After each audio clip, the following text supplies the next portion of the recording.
Good morning, students. In our last class, we had discussed about amino acids, isn't it? So, today we'll discuss lipids. So, I think you all are familiar with this term lipid. So, lipids mane ki? Ami fats buli kaho ketiaba ba sorbi. So, these are organic compounds as these are derived from living beings or living bodies. যেহেতু ইয়াক living বডিজত পাওঁ আমি জীৱত যেহেতু থাকে সেইকাৰণে সিহঁতক organic compound বুলি কয় so the proper definition is lipids are a heterogeneous group of organic compounds made of carbon hydrogen and a few atoms of oxygen so লিপিডছবোৰ হৈছে এটা হেটেৰোজেনাছ গ্ৰুপ অৰ্গেনিক কম্পাউণ্ডৰ যি কাৰ্বন হাইড্ৰজেন আৰু অক্সিজেনেৰে গঠিত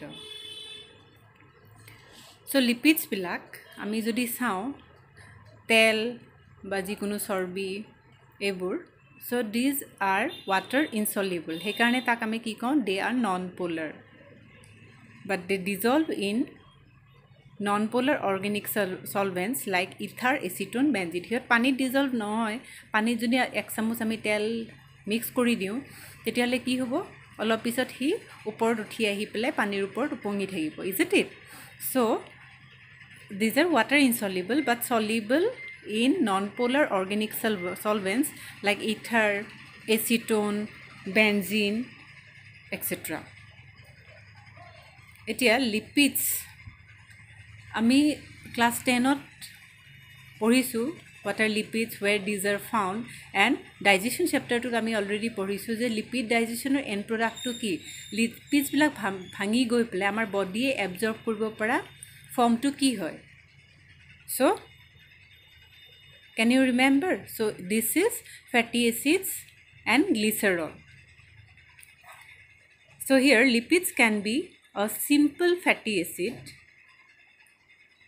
which has a carboxyl group COOH attached to an R group or variable group so lipids bila ki hoy ketiaba lipids bila ki hoy simple fatty acid hoy aru ketiaba ki hoy fatty acid or logot glycerol to log hoi thake so first ami simple fatty acids or kothai porhim so lipids can be a simple fatty acid which has a carboxyl group agote ami ki paisilu amino acid ot চাৰিটা group থাকে carbon central carbon atom টুত চাৰিটা বেলেগ বেলেগ group থাকে এটা কাৰ্বক্সিল group থাকে এটা amino group থাকে এটা ভেৰিয়েবল গ্ৰুপ আৰু এটা হাইড্ৰোজেন এটম সো ইয়াতে কি থাকিব in simple fatty acid molecule এটাত কি থাকিব এটা কাৰ্বক্সিল গ্ৰুপ থাকে যিটো এটা ভেৰিয়েবল গ্ৰুপত অ্যাটাচ হৈ থাকে নাও the R group could be methyl এই ভেৰিয়েবল গ্ৰুপ যেটো ভেৰিয়েবল কিহৰ কাৰণে ই হলনি হৈ থাকে কাৰণে তাক ভেৰিয়েবল গ্ৰুপ বুলি কয় বা ফাংশনাল গ্ৰুপ বুলিও কয় so this group could be methyl হে গ্ৰুপটো কেতিয়াবা মিথাইল হ'ব পাৰে কেতিয়াবা ইথাইল হ'ব পাৰে C2H5 or a higher number of CH2 groups so CH2 থাকা বেছি কাৰ্বন থাকা বেলেগ CH2 গ্ৰুপ হ'ব পাৰে with 1 to 19 carbons so ইয়াতে কাৰ্বন হ'ব পাৰে একৰ পৰা 19 লৈকে থাকিব পাৰে including the carboxyl carbon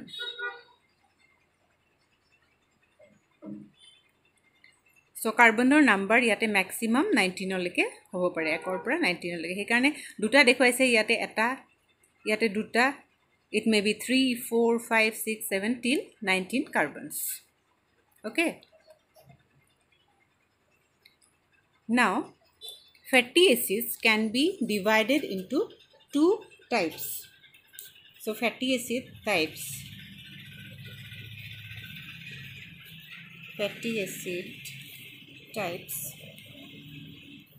it can be divided into two types or fatty acids are of two types one is saturated fatty acid and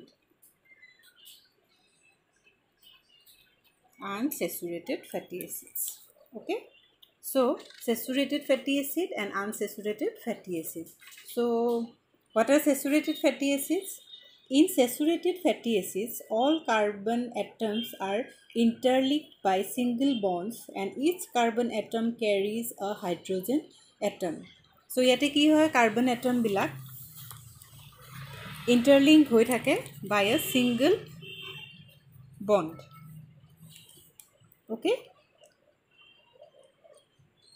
and each carbon atom carries a hydrogen atom. They cannot take up any more hydrogen, hence saturated. So এই carbon atom বিলাকত যিমান hydrogen থাকে তাতকে বেছি hydrogen হিয়তে আৰু লব নোৱাৰে, সেইকাৰণে তাক saturated বুলি কয়. The saturated fatty acids are straight chains. যিমানে থাকক এটো এটা straight chain দেখুৱায়, and they have a higher melting point and are solid at normal temperature. So হিয়তে normal room temperature ত কি হয় solid হৈ থাকে. They have a general formula. Hiyotor general formula ata ase CnH twice NO2. So one example is palmitic acid. Palmitic acid, its formula is C16H32O2. Okay, so palmitic acid is a type of fatty acid which is having 16 carbon in them. So ami agote koise fatty acid bilakot ki thake 1 to 19 carbons thake. So palmitic acid eta simple fatty acid or example jot 16 ta carbon thake. Okay, then another example of saturated fatty acid is butyric acid.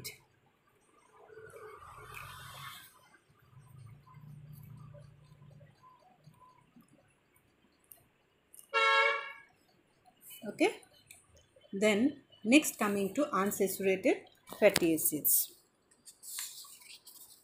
So unsaturated fatty acids kon bilak hoy? In unsaturated fatty acid, two adjacent carbon atoms at one or more places lack hydrogen atoms and are interlinked by double bonds. So yate ki hoy generally carbon atom bilak double bond ba ketiaba ki hoy triple bond di log lagi thake. So yate carbon atoms bilakot eta বা এটাতকে বেছি জায়গাত hydrogen atom থাকিব পাৰে. They can take up additional hydrogen, hence unsaturated. So ইহতে কেতিয়াবা additional hydrogen লব পাৰে, সেইকাৰণে তাক unsaturated বুলি কয়. ইয়াত যেনেকৈ saturated হৈ থাকে, they cannot take more hydrogen atoms. So সেইকাৰণে কি হয় ইয়াতে গোটেই জায়গাখিনি অকুপাইড হৈ থাকে অলৰেডি, কিন্তু ইয়াতে কি হয় কেতিয়াবা কিছুমান কন্ডিশনত ইহতে হাইড্ৰোজেন এটম একসেপ্ট কৰিব পাৰে, সেইকাৰণে তাক unsaturated বুলি কোৱা হয়.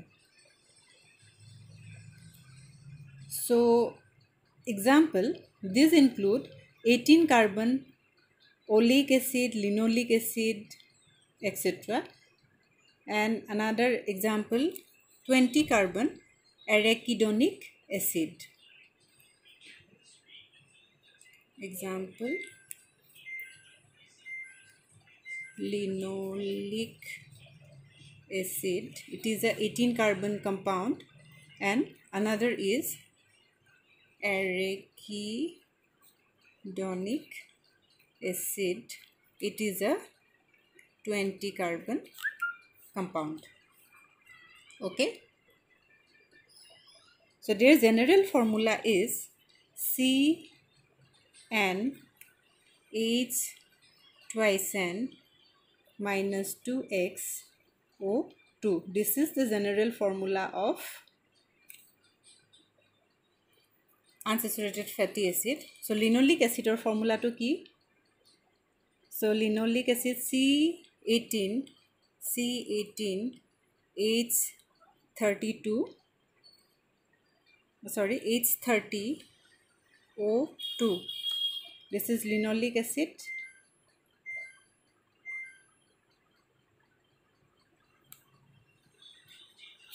Sorry, this is H32. C18H32O2 linoleic acid, and arachidonic acid C20 H32O2. So this is exceptional, means generally what happen, simple fatty acids are having the total number of carbon in between 1 to 19, but in case of arachidonic acid, here it is a 20 carbon compound. Another simple lipid is glycerol. So glycerol is another simple lipid which is also known as trihydroxypropane. So its formula is, so we know the structure of a propane. So propane is a 3 carbon compound. So here the formula of trihydroxypropane, it is CH2OH, CH2OH. So trihydroxy, here 3 hydroxyl groups are there and this is propane, so that's why it is also known as trihydroxypropane. So this is the formula of glycerol. So don't get confused, glycerol and glycerin two different things. Okay, আমি যেটো glycerine বুলি জানো হেতু এটা বেলেগ হয় আৰু glycerol is a simple lipid. Is it clear? Okay. The next, lipids may be formed by esterification of glycerols with fatty acids. So agote moi koisu je lipids duta type ase, eta ase simple lipids ba simple fatty acid edi lipid hoy aru ketiaba ki hoy fatty acid glycerolor logot log lagi pelai fatty acids plus glycerol. So they can also form some complex lipids. So here fatty acids are found esterified with glycerol. Okay, so it is these types of lipids are formed by esterification. Eta process ase esterification, hey process to di fatty acid aru glycerol log lagi pelai kisuman lipid form kore. So these types of lipids may be monoglycerides,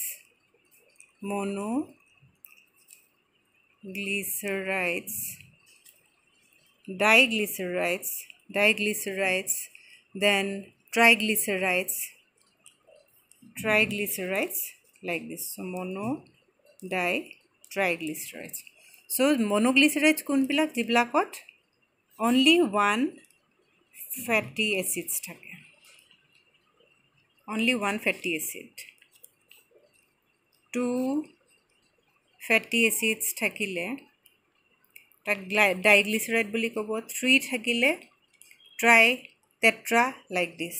So jiblak lipid glycerolor logot esterification process ede form hoy, so heblak ki dhৰণৰ হ'ব পাৰে, monoglyceride, diglyceride বা triglyceride.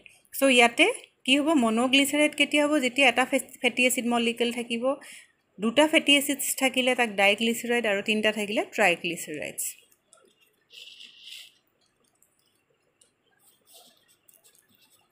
Now lipids. So lipids are called fats or oils depending on their melting point. It is lipid bilakok fat ba oil buliu koy. So depending on its melting point. Room temperature ot ki hoy jiblak lipid liquid অৱস্থাত থাকে বা জলীয় অৱস্থাত থাকে হেবিলাকক কি কয় oil বুলি কয়, আৰু যিবিলাক গোটা হৈ থাকে নৰ্মেল ৰুম টেম্পাৰেচাৰত হেবিলাকক ফ্যাটস বুলি কয়. লাইক মই এটা এক্সাম্পল দিছো, আমাৰ নৰ্মেল যিবিলাক অইল আছে, sunflower oil, mustard oil, so these are found in the liquid form. হিহঁত সদায় লিকুইড ফৰ্মত থাকে ৰুম টেম্পাৰেচাৰত. সো সেইকাৰণে হেবিলাকক আমি অইল বুলি কওঁ. আৰু বাটাৰ, ঘি এইবিলাক কি হয় সাধাৰণতে সলিড হৈ থাকে, so hebilakok ami fats boli kau, sorbi. So depending on their melting point, lipids may be classified as fats, fat or oil. Okay.